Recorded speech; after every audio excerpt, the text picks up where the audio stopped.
সকালবেলায় ঘুম থেকে উঠেই দেখছি বাইরে বৃষ্টি পড়ছে। ভোর রাত থেকেই মনে হচ্ছে বৃষ্টি হচ্ছে, যদিও বা আমি জানি না। আমি ঘুম থেকে উঠেই দেখছি বৃষ্টি প্রচুর পরিমাণে হচ্ছে।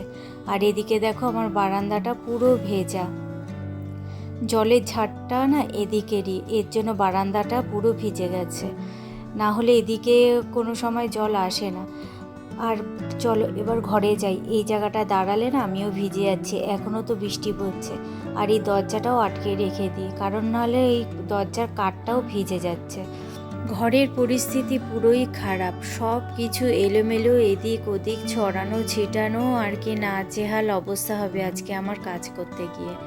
দুদিন বাড়ি ছিলাম না জানো তো। এই দেখো সেই ব্যাগপত্র, এর মধ্যে জামা কাপড় কিছু বের করা, কিছু ব্যাগে সব ছড়ানো ছিটানো রয়েছে।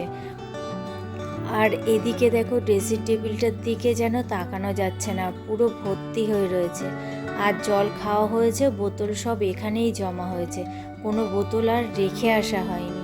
এদিকেও গামছা রয়েছে, রায়ের প্যান্ট রয়েছে, আর কি পুরো ঘর নাজেহাল অবস্থা জানো না। আর বললাম না যে বাড়ি ছিলাম না, কেন তোমাদেরকে সেটা তো অবশ্যই বলবো। রাজ্যের যা পরিস্থিতি, তার জন্য আর দুদিন ভিডিও করিনি, মনই ছিল না জানো তো ভিডিও করার। ঘরে মেয়ে থাকলে তো এমনিতেই চিন্তার শেষ নেই, তারপরে এখন এই পরিস্থিতি, যেন চিন্তাটা দ্বিগুণ হয়ে গেছে। এবার চলো রান্নাঘরটায় যাই। ঘরটার পরিস্থিতি এই, কিন্তু রান্নাঘরটারও পরিস্থিতি খারাপ। আর এদিকে দেখো জামা কাপড় কতগুলো রয়েছে, বিছানার চাদরও রয়েছে। এইগুলো আজ আর কিছুই কাচাকাচি করব না, কারণ বৃষ্টি আজকে বাইরে ভালোই হচ্ছে, জানি না কখন থামবে আর রোদও উঠবে কি না। যাই হোক চলো এবার রান্নাঘরটা তোমাদেরকে একবার দেখাই। তার আগে দাঁড়াও লাইটটা জ্বালিয়ে নিই।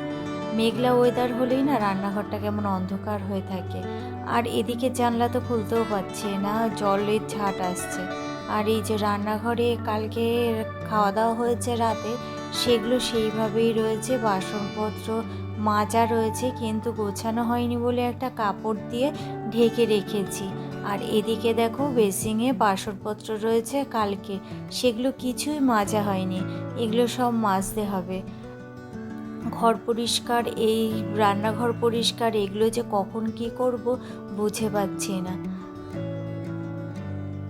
যতই কাজে মন দিয়ে থাকি না কেন, তবুও না ওই সব চিন্তা যেন মাথায় ঘুরতেই থাকে জানো তো।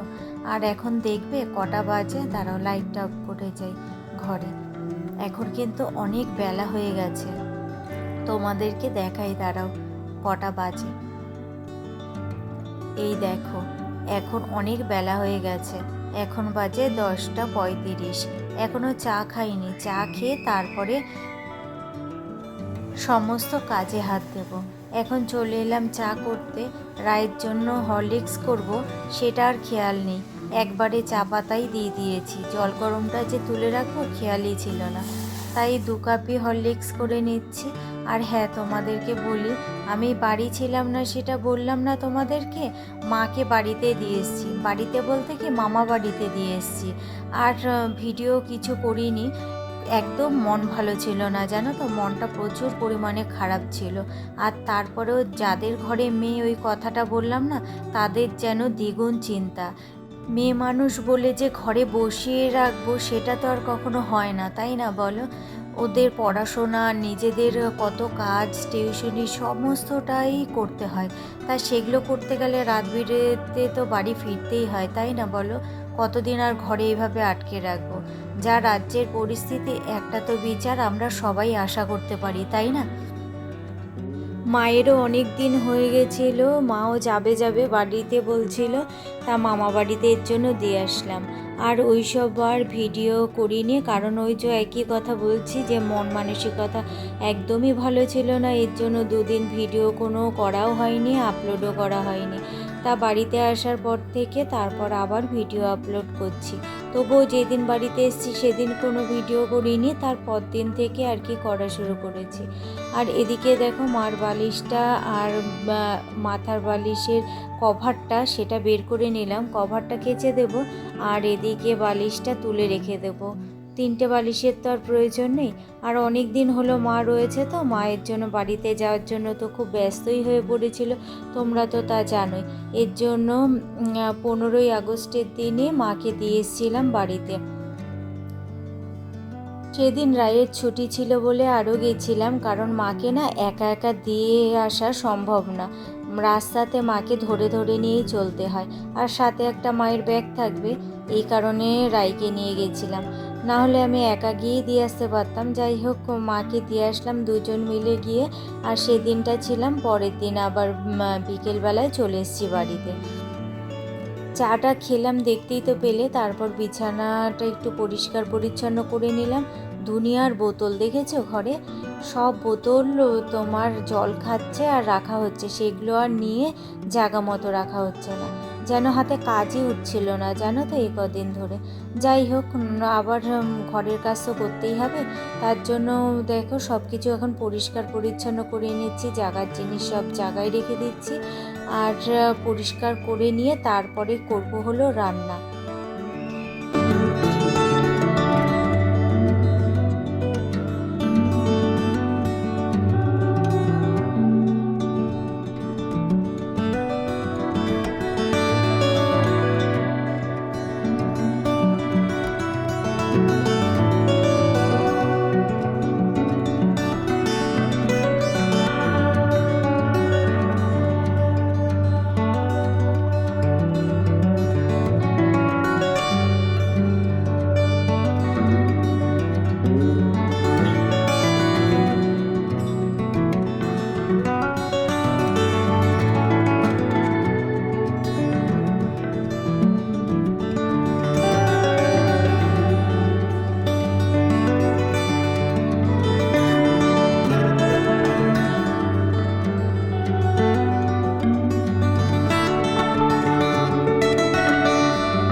ঘরটা পুরোটাই ঝাঁট দিয়ে নিলাম, কিন্তু বারান্দাটা আর ঝাঁট দিয়ে নিই, জলে তো পুরোই ভেজা। আর বৃষ্টির হ্যাচলা তো এর দিকেই আসছে, এর জন্য ওই দরজাটা খোলাও যাচ্ছে না, তাই ঘরটাই ঝাঁট দিয়ে নিলাম। আর এখন একবারে রান্নাঘরটাও ঝাঁট দিয়ে নিচ্ছি। অনেক বোতল খালি হয়ে রয়েছে, সব বোতলগুলো ভরতে হবে। আর জানো তো, ময়লার বালতিটা বের করে রেখে দিয়ে যাব, সেটা আর খেয়াল ছিল না। আজ তো রোববার, এর জন্য আজও ময়লা নিতে আসেনি, আর ময়লা পুরো ভর্তি হয়ে রয়েছে। ঘরটার ঝাড়টা দিয়ে তারপর চলে এলাম বাসন গোছাতে। অনেক বাসন জমেছিল, সেগুলো গোছানোই হয়নি, সেগুলো সব গুছিয়ে নিচ্ছে। আর এখনও দেখো বাইরেটা বৃষ্টি পড়ে যাচ্ছে, বৃষ্টি এখনও পর্যন্ত কমেনি। আর এদিকে দেখো গ্যাস ট্যাস একটুখানি মুছে নিচ্ছি, সবই এমনি পরিষ্কার, কিন্তু একটু হালকা হাতে মুছে নিচ্ছি সব কিছু। আর মাংস বের করে রেখেছিলাম, জানো তো, যে আজকে বেশি কিছু রান্না করব না, কালকে ডাল রয়েছে, সেই ডাল অনেকটাই আছে, আমাদের হয়ে যাবে এই বেলাটা, তার জন্য মাংস একটু বের করে রেখেছিলাম। আর মাকে যে দিয়ে এসছি না একদম, কিন্তু হঠাৎ করে আর কি কথা হয়েছে যে আজকে যখন ছুটি আছে 15ই আগস্ট, তাহলে আজকেই চলো দিয়ে আসি তোমাকে, না হলে রায়ের ছুটি তো থাকে না সেইভাবে, তা দিয়ে আসাও এর জন্য হচ্ছিল না। তা সেদিন ছুটি ছিল বলে তার জন্য সেদিনই দিয়ে আসার কথা হলো। আর ওই দিনকে কিন্তু আমার রান্না বান্না সব হয়ে গেছিলো 11টার মধ্যে, দুবেলার রান্না টান্না সব করেই নিয়েছিলাম। আর এদিকে দেখো লেবুগুলো মাসিমণি পাঠিয়েছে, আর কি সুন্দর গন্ধ, গাছের টাটকা লেবু না, এর জন্য দারুণ গন্ধ। আর মামি দিয়েছে, তোমার মামা পুরীতে গেছিলো, সেই খাজা পাঠিয়েছে। যাই হোক, যেটা বলছিলাম তোমাদেরকে, সকালবেলা টিফিন খেতে খেতেই ঠিক করা হলো যে মা যাবে মামা বাড়িতে। আর এদিকে ভাদ্র মাস পড়ে যাচ্ছে, তো তাই ভাদ্র মাস থেকে মা এই বাড়ি থেকে বেরোবে না। আর ভাদ্র মাস পড়ে গেলে পরে তখন 1 মাস থাকতে হবে, মা তো আর থাকবেই না। এই কারণে মা বললো আমাকে ভাদ্র মাস না পড়তেই আগে দিয়ে। তাই মামা বাড়িতে গেল। মামা বাড়িতে আবার ওইসব কিছু নেই, ভাদ্র মাসটা ওরা অত একটা মানে না, কিন্তু এই বাড়িতে যেহেতু আমিও মানি মাও মানে, এর জন্য মা বলল যে এখান থেকে চলে যাই, তারপরে মামা বাড়ির থেকে একটু দেখা সাক্ষাৎ করে কদিন থেকে তারপর চলে যাব। আর যাই হোক, এখানে দেখো মাংসটা ধুয়ে ছোট ছোট করে কেটে নিয়েছি। তারপর আদা রসুনের পেস্ট, গোলমরিচের গুঁড়ো, ভিনেগার, সয়া সস, লবণ, হলুদ দিয়ে ভালো করে মেখে রেখে দিলাম। আর এদিকে আমি বোতলগুলো সব ভরতে এলাম। অনেকগুলো বোতল জানো তো আমার, একদিন যদি ভরে রাখি না আমার 2 দিন মতো চলে যায়। আর বোতলগুলো আমি একবারে এতগুলো খালিও করি না, কিছুটা খালি হলেই আবার ভরে রেখে দিই। আর এবারেরটা অনেকটাই খালি হয়ে গেছে। জলও শেষ হয়ে গেছে, জলওয়ালাকে জল দিতে বলতে হবে। আর এদিকে ভাতটাও আমার আরেকটু হবে। চলো, অনেকটা সময় রেখে দিয়েছিলাম, এবারে পকোড়াগুলো ভেজে ফেলি। এই পকোড়ার ডাল দিয়ে আমাদের খাওয়া হয়ে যাবে, আজ আর অন্য কিছু করব না, ইচ্ছেও করছে না করতে। আর এদিকে দেখো পকোড়াগুলোও এইভাবে ভেজে নিয়েছি। আজকে কিন্তু অ্যারারুট বা ডিম দিয়ে ভাজিনি, এমনি ভেজেছি।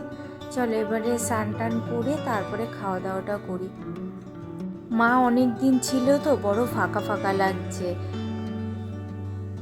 এই কারণে জানো তো আমার ভালো লাগে না যে কেউ এসে অনেক দিন থাকুক। যখন থাকে তখন তো বেশ ভালো লাগে, কিন্তু যখন চলে যায় তখন প্রচণ্ড পরিমাণে ফাঁকা লাগে। আমি যেহেতু সারাদিনই বাড়িতে একা থাকি, এই কারণে মাকে বলেছিলাম ভাদ্র মাসটা থাকতে, কিন্তু মা তো আর থাকবেই না কিছুতে, ওই জন্য মাকে দিয়ে আসতে হলো। আর যাই হোক, এইভাবেই আবার পুরনো জীবনে ফিরে আসলাম, পুরনো লাইফে, একা একা সারাদিন কাটানো। আর এখন রায়ের সামনে পরীক্ষা, তো এর জন্য কলেজে যাচ্ছে না, শুধু টিউশন করাতে যাচ্ছে। তা যাই হোক, আবার সেই পুরনো লাইফ, পুরনো জীবন। চলো আজকের মতো তাহলে ভিডিওটা এখানেই শেষ করছি খেতে খেতে। আর তোমাদের যদি ভিডিওটা ভালো লেগে থাকে তাহলে প্লিজ লাইক করো, আর কমেন্টস কিন্তু অবশ্যই করো। তাহলে চলো আজকের মতো টাটা, দেখা হচ্ছে আবার আগামীকাল একটা নতুন ভিডিওর সঙ্গে।